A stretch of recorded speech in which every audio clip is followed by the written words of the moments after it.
पास क्या है, बायोलॉजी है।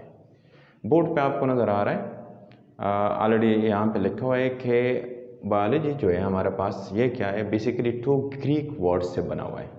कितने से बना हुआ है? 2 ग्रीक वर्ड, यूनानी लफ्ज़ों से बना हुआ है। ये जो वर्ड आया हुआ है बायोलॉजी, ये बेसिकली ओरिजिन जो है, जो कहाँ से आया हुआ है, जिस तरह हम आए हुए थे अपने एंसेस्टर की तरफ से, आबा व अजदाद की तरफ से, जो फर्स्ट वर्ड वहाँ पे बायोलॉजी जो था ये ग्रीक में इस्तेमाल हो रहा था, उससे अखज़ हुआ है, उससे निकल के आया हुआ है, जो बेसिकली 2 ग्रीक वर्ड से बना हुआ है। और वो जो 2 ग्रीक वर्ड को मिला के हमने बायोलॉजी का वर्ड लफ्ज़ बनाया हुआ है। वो 2 लफ्ज़ कौन कौन से ग्रीक वाले लफ्ज़ जो है, एक बायो है जो ग्रीक का है, और ग्रीक में बायो का मतलब क्या है, ग्रीक में बायो का मतलब क्या है, लाइफ है, ज़िंदगी है। और दूसरा वर्ड जो है हमारे पास क्या है, लॉगस है, और लॉगस का मतलब हमारे पास क्या है, स्टडी है। तो अब क्वेश्चन ये राइज हो रहा है कि 2 वर्ड जो है हमारे पास, एक आपके पास क्या है, बायो, लाइफ, और दूसरा क्या है हमारे पास, लॉगस। ये बेसिकली कैरोलिनियस 1736 में इसको इंट्रोड्यूस करवाया हुआ था, बायोलॉजी का वर्ड जो हमारे पास है। अब एक वर्ड आता है हमारे पास, लाइफ, जिंदगी। देखो, जब भी आप स्टडी करेंगे, जब आप उस चीज़ के हवाले से स्टडी करेंगे जिसमें ज़िंदगी के असरात हो, जो जिंदा हो, जो सांस ले रहा हो, वो ऑर्गेनिज्म जो जानदारों के ऊपर क्या हो, एप्लीकेबल हो, के जानदार हो सकते।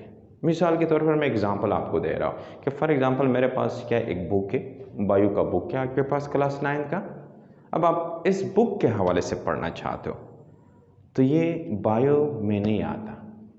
कौन से में नहीं आता? बायो, क्योंकि ये मेरे पास लिविंग नहीं है, ये मेरे पास क्या है, नॉन लिविंग है, जानदार नहीं है, जिंदा नहीं है, ये मरा हुआ है, ये बेजान है।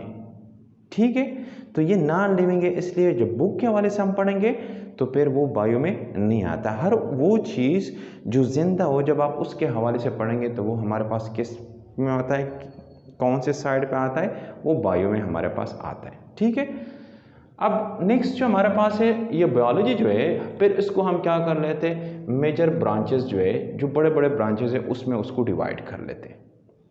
उन मेजर ब्रांचेस में जो बड़े ब्रांचेस है उसमें 3 ब्रांचेस मेन इंपॉर्टेंट हमारे पास यहाँ पे है। वो फर्स्ट आपके पास क्या है, बॉटनी, सेकंड आपके पास क्या है, ज़ूलॉजी, और थर्ड हमारे पास क्या है, माइक्रोबायोलॉजी। बॉटनी जो है वो आप किस चीज़ के हवाले से उसमें पढ़ेंगे। अब हम पहले से बायो में लाइफ की बात कर रहे थे कि जिंदगी, जानदारों के हवाले से, लेकिन अगर वो जानदार पौधे हो, फॉर एग्जांपल आप रोड के ऊपर जा रहे हो, रोड के राइट साइड पे क्या हो, प्लांट है, मुख्तलिफ किस्म के प्लांट है। ठीक है, अब आप क्या करो, उस प्लांट को देख रहे हो, गौर से देख रहे हो, ऑब्जर्वेशन कर रहे हो, मुशाहिदा कर रहे हो। जब आप उन प्लांट को देखते हो तो आप, इट मीन्स आप कौन सी फील्ड, कौन सा है मेजर ब्रांच, कौन सा बायोलॉजी का पढ़ क्या रहे हो, जानदारों को पढ़ रहे हो। लेकिन जानदारों में भी हमारे पास जो डिवीजन है, जो तकसीम है, उसमें कौन सा है, प्लांट। आप प्लांट को पढ़ रहे हो तो तब इट मीन्स कि आप कौन सी चीज़ पढ़ रहे हो, बॉटनी। उसको हम क्या कहते हैं, बॉटनी। लेकिन अगर आप रोड पे आगे चले जाए और रोड के लेफ्ट साइड पे आपको बिल्ली नज़र आ जाए और आपकी नज़र बिल्ली के ऊपर पड़ जाए और आप बिल्ली को गौर से देखना स्टार्ट करें, तो उस टाइम पर आप कौन सा लाइन पढ़ रहे हो, आप ज़ूलॉजी में। उसको हम क्या कहते हैं, ज़ूलॉजी, जिसमें हम किस चीज़ की स्टडी करते हैं, हम एनिमल्स की स्टडी करते हैं। स्टडी से मुराद ये सिर्फ नहीं है कि हम उसको बाहर से देख लेते, हम आगे जाके जो बाकी मेन ब्रांचेस है उसमें हम उसको डिटेल से पढ़ेंगे कि उस चीज़ का हम क्या क्या देख सकते हैं। ठीक है, और अगर आप थर्ड जो हमारे पास है, माइक्रो वर्ड जो आया हुआ है, माइक्रोबायोलॉजी, ये बेसिकली माइक्रो जो है, 2 वर्ड हमारे पास आते हैं, एक माइक्रो होता है और एक होता है मिक्रो। माइक्रो का मतलब क्या होता है, छोटा, स्मॉल, छोटा, और मिक्रो का मतलब क्या होता है, सिर्फ आई को रिप्लेस किया जाता है, किससे, ए से रिप्लेस किया जाता है, और उसको हम क्या कहते हैं, मिक्रो। मिक्रो का मतलब क्या होता है, लार्ज, बड़ा।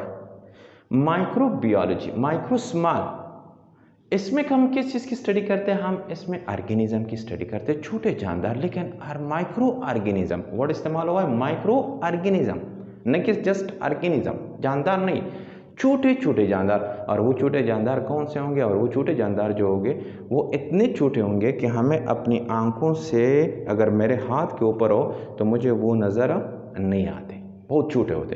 तो उसको हम कहाँ, किस चीज़ से देख सकते हैं, एनी क्वेश्चन इस तरह? आपके दिमाग में कोई आइडिया आ रहा है? किस चीज़ से देख सकते हैं हम उसको? माइक्रोस्कोप से देख सकते हैं, हम खुर्दबीन से देख सकते हैं। खुर्दबीन के ज़रिए हम क्या कर सकते हैं? उस छोटे छोटे ऑर्गेनिज्म को देख सकते हैं। फॉर एग्जांपल मेरे हाथ के ऊपर अभी मौजूद है, तो मैं माइक्रोस्कोप के नीचे उसको लेके जाऊंगा। माइक्रोस्कोप क्या करेगा? ये छोटा सा जो पार्ट होगा ये इसको बड़ा कर लेगा, मैग्नीफाई कर लेगा। नॉर्मली आप लोगों ने, ज़्यादातर बच्चों को पता होता है कि घर में भी एक ग्लास, गोल टाइप का ग्लास पड़ा होता है, जो जिन लोगों को थोड़ा विजन का इशू होता है, नज़र का मसला होता है, तो वो क्या कर लेते हो, वो ग्लास जो होता है, या डॉक्टर डेंटिस्ट के पास भी होता है नॉर्मली, वो ग्लास उसके ऊपर रख के, थोड़ा सा उसके ऊपर रख के, ज़्यादा नहीं, थोड़ा सा उससे ऊपर रख के, फिर क्या करते हैं, वो वर्ड जो होता है, जो उसको नज़र नॉर्मली नज़र नहीं आता, वो क्या हो जाता है, बड़ा उसके लिए हो जाता है, तो उसको क्लियर नज़र आ जाते हैं। इसी तरह हमारे पास ये जो माइक्रो ऑर्गेनिज्म होते हैं, ये हमें नज़र नहीं आते हैं बेसिकली। ये क्या होते हैं? ये माइक्रोस्कोप के ज़रिए हमें नज़र आ जाते हैं। ठीक है, तो जहाँ पे हम माइक्रो ऑर्गेनिज्म की स्टडी करते हैं, तो वो कौन सा ब्रांच है हमारे पास? माइक्रोबायोलॉजी। ठीक है।